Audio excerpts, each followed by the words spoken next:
Hey guys, my name is Matt, I love hockey, and today I'm going to be doing a season preview for the Tampa Bay Lightning. I'm going to start by breaking them down by position, starting on the left wing. Now all of these lineups were gotten from rosterresource.com, so they might not be 100% accurate, but we'll cover that as we go. Starting on the left wing, you have JT Miller, Andre Palat, Yanni Gourde, and Corey Conacher. Now that you've been formally introduced, let's go ahead and look at their statistics. JT Miller had 23 goals, 35 assists, 58 points in the regular season last year, and in the playoffs, he put up 2 goals, 6 assists, and 8 points. This is actually a career high in points for him. Next up, you have Andre Palat, who had 11 goals, 24 assists, and 35 points in the regular season, and in the postseason had 6 goals, 6 assists for 12 points. The interesting thing with him, of course, is that he only played 56 games. Then you have Yanni Gourde, who had 25 goals, 39 assists, 64 points, and in the playoffs had 2 goals, 5 assists, and 7 points. Now, I would say this is a coming out year for him, but this is only actually his first year being a regular. He had 20 games the year before this, but this is the first time that he was regularly in the lineup for the Tampa Bay Lightning. Then you have Corey Conacher, who had 8 goals, 4 assists, and 12 points in the regular season. Then in the postseason had 0 goals, 0 assists, and 0 points, but he only played 2 games. And he only played 36 games in the regular season. So Tampa on the left wing have a really good group. But here's the thing. I'm going to get this out of the way right up front. All the forward lines in Tampa are ridiculous. If you project both Palat and Conacher out to 82 games, they would have finished the year with 51 points and 27 points respectively. That would make them one of the most consistent left wings in hockey. Now I already know what a lot of people are going to say to this. You can't just take somebody's points per game average, times it by 82, and have a realistic representation of how many points they would score on an 82-game schedule. And that's 100% accurate. You don't know what's going to happen, what kind of wear and tear those additional games are going to take on the body, and what's going to happen with their offensive production.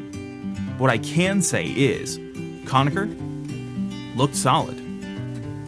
Palat looked really good. JT Miller looked very good. And Gourde looked potentially incredible. So, if Conacher plays a full 82, Palat plays a full 82, Miller matches or even outdoes this already amazing year, which wouldn't be too outlandish with this amazing Tampa Bay Lightning team, and Yanni Gourde doesn't go through a sophomore slump, this is going to be as good of a left wing as you're going to be able to find in the National Hockey League. Let's go to the middle. Steven Stamkos, Braden Point, Anthony Cicarelli, and Cedric Paquette. Steven Stamkos in the regular season had 27 goals, 59 assists, and 86 points. In the postseason, he had 7 goals, 9 assists, and 16 points. And this is his highest points total since 2011-2012. Braden Point had 32 goals, 34 assists, and 66 points. And in the postseason, had 7 goals, 9 assists, and 16 points. And this is only actually his second year as a fixture in the NHL, and he really proved what he could do. Anthony Cicarelli had 5 goals, 6 assists, and 11 points. In the postseason, put up 2 goals, 1 assist, and 3 points. And he only actually played 18 games in the NHL this year, which makes those 11 points even more impressive. And Cedric Paquette, who had 5 goals, 4 assists, and 9 points in the regular season, 1 goal, 1 assist, and 2 points in the postseason. And he only actually played 56 games in the NHL this year. So down the middle, I think that they're really strong. Stamkos found his scoring touch. Point really proved what he can do this year. The only person I'm not really sure about is Paquette, but we'll see how that all shakes out. Overall, I think that they're really strong down the middle, but we'll go ahead and move right along to the right side. You have Nikita Kucherov, Tyler Johnson, Alex Killorn, and Andy Andronov. That's really hard to say. Nikita Kucherov had 39 goals, 61 assists, and 100 points last year. In the playoffs, he had 7 goals, 10 assists, and 17 points, and these are career high numbers for him. Tyler Johnson had 21 goals, 29 assists, 50 points. And in the postseason, had 3 goals, 5 assists, and 8 points. Alex Killorn had 15 goals, 32 assists, and 47 points. And in the playoffs, had 5 goals, 2 assists, and 7 points. These are also career highs for him. And then Andy Andronov. That is rough. At least for me, I'm sure most people could probably say it with no problem. He had 3 goals, 6 assists, 9 points. He didn't actually play any playoff games, so he put up 0 goals, 0 assists, 0 points in the playoffs, obviously.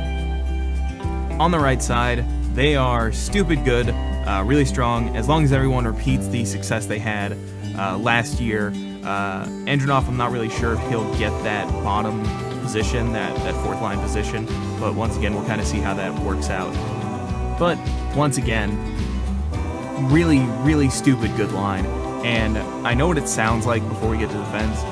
I sound almost like a fanboy talking about the Tampa Bay Lightning here, but they are a really solid team. I don't have too terribly many team loyalties. I'm kind of loyal to players. I look at players individually, and it's so hard to deny that their team has so many really solid players just in the forward group, never mind defense, where they have potentially one of the best defensemen in the entire league. Let's go ahead and dive into the defensemen. You have Victor Hedman, Dan Girardi, Ryan McDonough, Anton Strawman, Braden Coburn, and Mikhail Sergachev. In the regular season, Victor Hedman had 17 goals, 46 assists, 63 points, and a total on ice time of 25 minutes and 51 seconds. Dan Girardi had 6 goals, 12 assists, 18 points, and a total on ice time of 17 minutes and 23 seconds. Ryan McDonough had 4 goals, 25 assists, 29 points, and a total on ice time of 23 minutes and 20 seconds. Anton Strawman had 4 goals, 14 assists, 18 points, and a total on ice time of 21 minutes and 29 seconds. Braden Coburn had 1 goal, 14 assists, and 15 points, and a total on ice time of 16 minutes and 1 second. And Mikhail Sergachev had 9 goals, 31 assists, 40 points, and a total on ice time of 15 minutes and 22 seconds. A few notable pieces of information is that Ryan McDonough had his lowest total points since 2012-2013, Anton Strawman had his lowest points total since 2013-2014, and Braden Coburn had his highest points total since 2013-2014. Looking at the playoffs, Victor Hedman had 1 goal, 10 assists, 11 points, and a total on ice time of 26 minutes and 4 seconds. Dan Girardi had 2 goals, 1 assist, 3 points, and a total on ice time of 18 minutes. Ryan McDonough had 0 goals, 5 assists, 5 points, and a total on ice time of 22 minutes and 31 seconds. Anton Strawman had 1 goal, 4 assists, 5 points, and a total on ice time of 22 minutes and 4 seconds. Braden Coburn had 0 goals, 2 assists, 2 points, and a total on ice time of 14 minutes and 6 seconds. And Mikhail Sergachev had 2 goals, 3 assists, 5 points, and a total on ice time of 12 minutes and 16 seconds. Now, the big stories on defense in my mind for this team are Hedman and Sergachev. Both had a lot of points. Hedman quickly became one of the best defensemen in the league. There was some recent votes and polls done that a lot of people selected Hedman as the best defenseman in the league. Not 100% sure I agree with that wholeheartedly. He's really good, and I do like him a lot, but I'm not 100% sure he's the absolute best.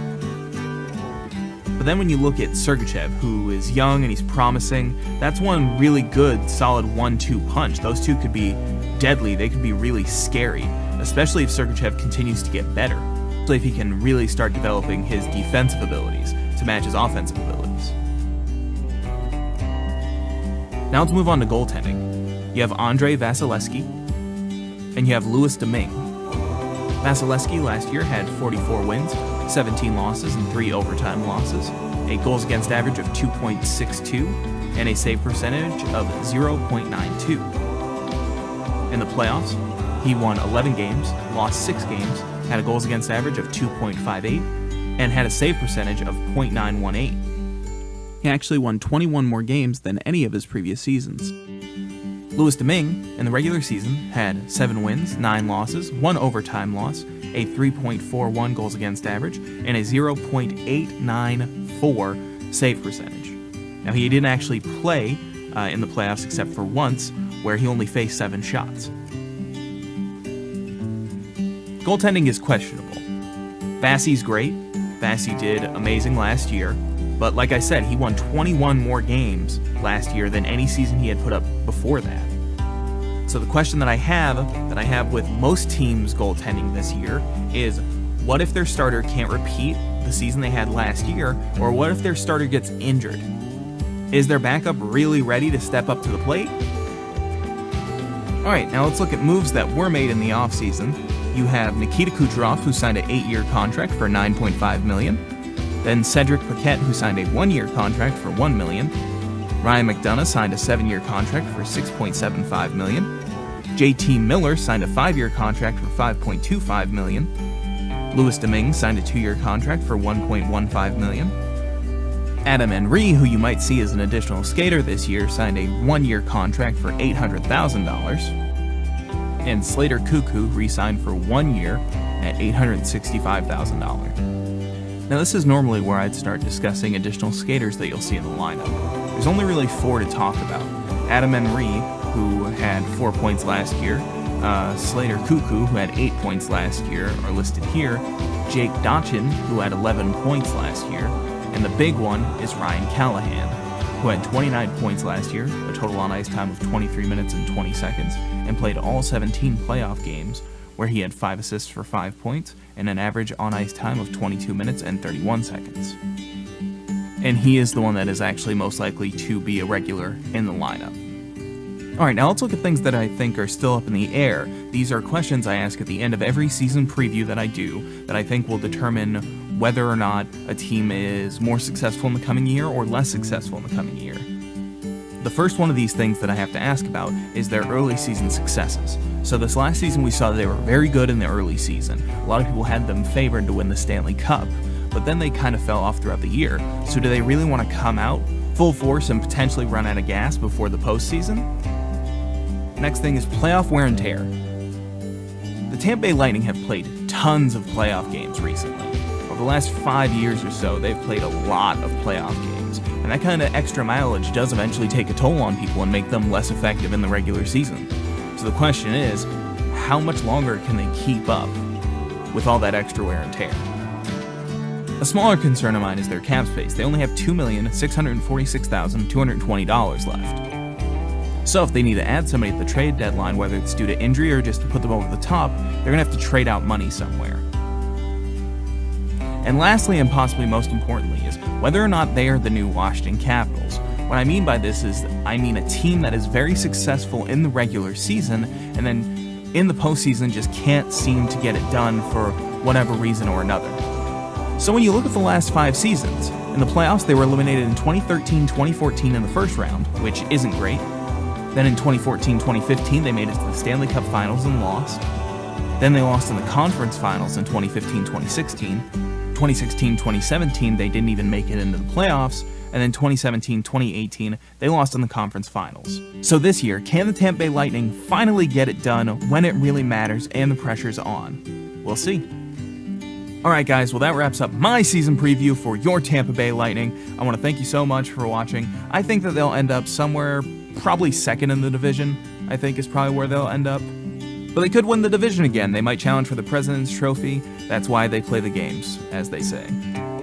Either way, I'm going to continue doing season preview videos for all the teams. Make sure to check back for those if you are interested. And once I'm done with the season previews, I'll probably do a power rankings of where I think everyone will finish at the end of the year. Make sure to like, share, subscribe, comment below where you think that the Tampa Bay Lightning will finish this year, and anything that you might want to see changed in future season preview videos. But this is Less Than 3 Hockey, and thank you so much for watching.